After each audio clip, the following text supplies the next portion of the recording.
Hello दोस्तों, ये कहानी शुरू होने से पहले अगर आपने हमारे चैनल को सब्सक्राइब नहीं किया है तो जल्दी से सब्सक्राइब करके बेल आइकॉन दबा दीजिए, क्योंकि हम आते हैं हर बार एक नई सुपर मज़ेदार कहानी के साथ। बनारस की सुनसान गलियों के बीच पार्क में गूंजती बच्चों की खिलखिलाहट के बीच एक बच्ची की डर के मारे मुंह से निकली चीख, आ मम्मी।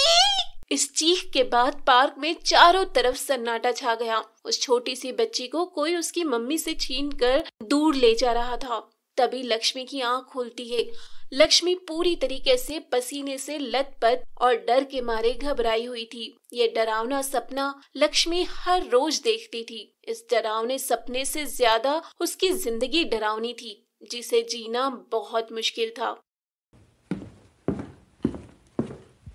कब तक सोती रहेगी? इतने सारे बर्तन पड़े हैं, कब धोएगी? तुझे पता नहीं है, आज मेरी बेटी सुकन्या का बर्थडे है। सारे मेहमान आते ही होंगे। जल्दी से सारे बर्तन धो दे, फिर कपड़े भी धोने हैं। माँ, मेरा थोड़ा सर दर्द कर रहा है, मैं थोड़ी देर बाद बर्तन धो दूंगी। सर ही दर्द कर रहा है, सर फट नहीं गया है जो तुझे बर्तन धोने में मौत आ रही है। अभी के अभी बिस्तर से उठ और जाकर बर्तन धो, उसके बाद कपड़े भी धोने हैं। सुरेखा लक्ष्मी की सौतेली माँ। लक्ष्मी के कालेपन के कारण सुरेखा लक्ष्मी को बिल्कुल भी पसंद नहीं करती थी और पूरे घर का काम लक्ष्मी से करवाती थी। कुछ ही देर में सुकन्या के दोस्त उसके बर्थडे पार्टी में आने वाले होते हैं। माँ, इसे बोल दो ये आज पूरे दिन किचन के बाहर अपने कदम भी ना रखे। मेरे कॉलेज से बहुत अमीर और सुंदर लोग आ रहे हैं। मैं नहीं चाहती कि वो लोग इसे देख मेरी इंसल्ट करें। सुकन्या की बात सुन लक्ष्मी मुंह लटकाए किचन में चली जाती है। कुछ ही देर में सुकन्या के सारे दोस्त घर आ जाते हैं। सभी लोग मिलकर पार्टी करते हैं। इस पार्टी के दौरान सुकन्या डांस करते वक्त गिरने वाली होती है और किसी का भी ध्यान सुकन्या पर नहीं होता। सुकन्या को गिरते वक्त लक्ष्मी देख लेती है। लक्ष्मी तुरंत किचन से बाहर निकलती है और सुकन्या को गिरने से बचाती है। तुम बिना पूछे किचन के बाहर कैसे निकली? मैंने तुम्हें मना किया था ना किचन के बाहर आने से। हाँ, ये तेरी बहन है, इतनी काली, तू इतनी सुंदर और तेरी बहन ऐसी।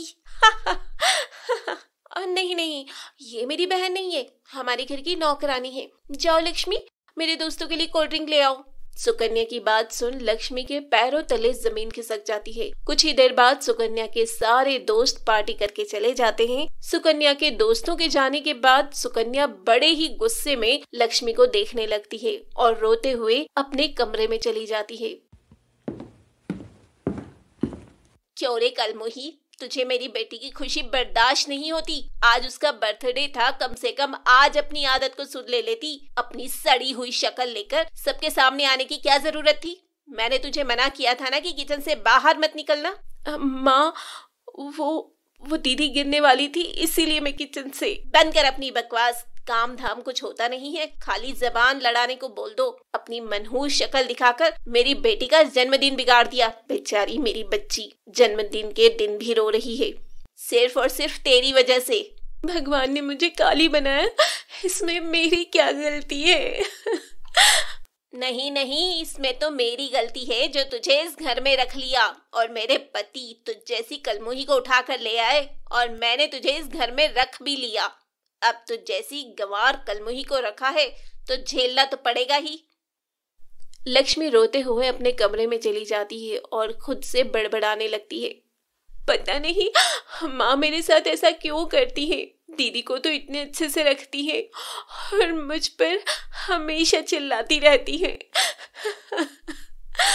अगले दिन सुकन्या को देखने के लिए लड़के वाले आने वाले थे। आज मेरी बेटी को देखने वाले लड़के वाले आ रहे हैं, तो तू अच्छी अच्छी मिठाइयाँ बना देना। क्या दीदी को देखने लड़के वाले आ रहे हैं? तब तो मुझे अच्छे कपड़े पहनने होंगे। तुझे नहीं, मेरी बेटी को देखने आ रहे हैं और तू ज्यादा खुश मत हो, जाकर अच्छे अच्छे पकवान बना। कुछ ही देर में सुकन्या को देखने लड़के वाले आ जाते हैं। सुकन्या उन्हें मिठाइयाँ परोसती है।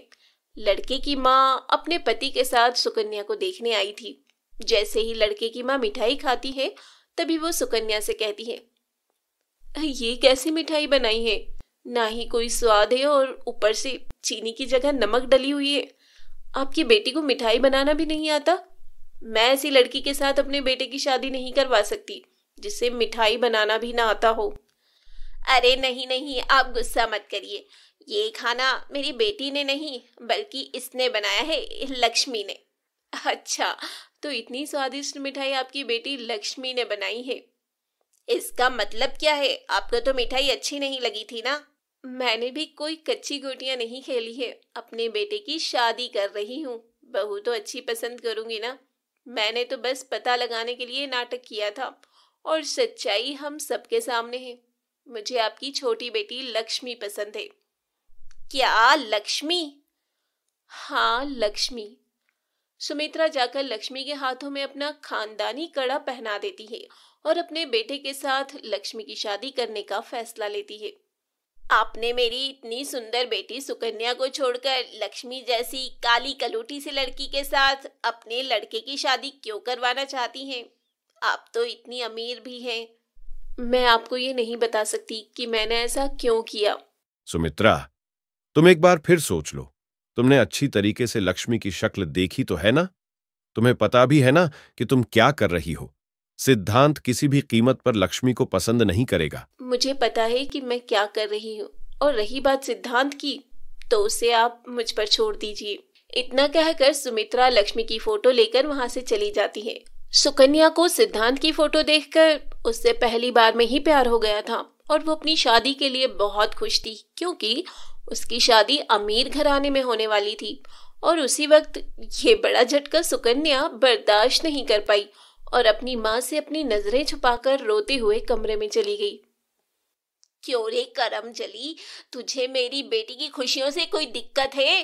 तुझे मेरी बेटी की खुशी बर्दाश्त नहीं होती। दिया ना तूने उसकी खुशियों पर नजर, लगा दिया ना तूने उसकी खुशियों पर नजर। और पता नहीं लड़के की माँ ने भी तुझ में ऐसा क्या देख लिया जो तुझे पसंद करके चली गई और ये कंगन भी पहना दिया। लक्ष्मी खुद भी सुमित्रा की बात सुन विचार विमर्श में पड़ी हुई थी। वहीं सुरेखा के ताने लक्ष्मी को और भी दुख पहुंचा रहे थे, और वहीं दूसरी तरफ सुमित्रा घर जाकर अपने बेटे सिद्धांत को दिखाती है। माँ, मैं इस लड़की से शादी नहीं कर सकता। मैं किसी और लड़की से प्यार करता हूँ। मुझे वो सब कुछ नहीं पता, तुझे इससे शादी करनी ही पड़ेगी। मैंने उसे अपना खानदानी कंगन पहना दिया है और शादी की तारीख भी पक्की कर चुकी हूँ। माँ, मैंने आपकी बात कभी भी नहीं टाली, लेकिन माँ, मैं इससे शादी नहीं कर सकता। मैं इससे प्यार नहीं करता। मैं किसी और से प्यार करता हूँ। मैं उसके बिना नहीं रह सकता। नहीं, तुझे इससे शादी करनी ही पड़ेगी।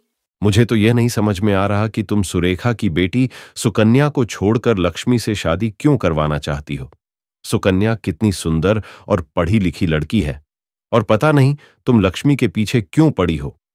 आप अपना दिमाग मत चलाइए। मैंने कह दिया ना कि सिद्धांत की शादी लक्ष्मी से ही होगी। लेकिन माँ, लेकिन कुछ नहीं। अगर तूने लक्ष्मी से शादी नहीं की तो तू मेरा मरा हुआ मुंह देखेगा। मैं तेरे सामने केरोसिन तेल पीकर अपनी जान दे दूंगी, और इसके बाद तुझे जहां जिस लड़के से शादी करनी होगी कर लेना। अब फैसला तेरे हाथ में है। तेरे लिए तेरी माँ ज्यादा जरूरी है या 4 दिन की वो लड़की जिसे तू प्यार करने की बात कहता है? सिद्धांत सुरेखा की बात सुन इमोशनल हो जाता है। सिद्धांत अपनी माँ से बहुत प्यार करता था, पर सिद्धांत उस लड़की से भी बेइंतहा मोहब्बत करता था।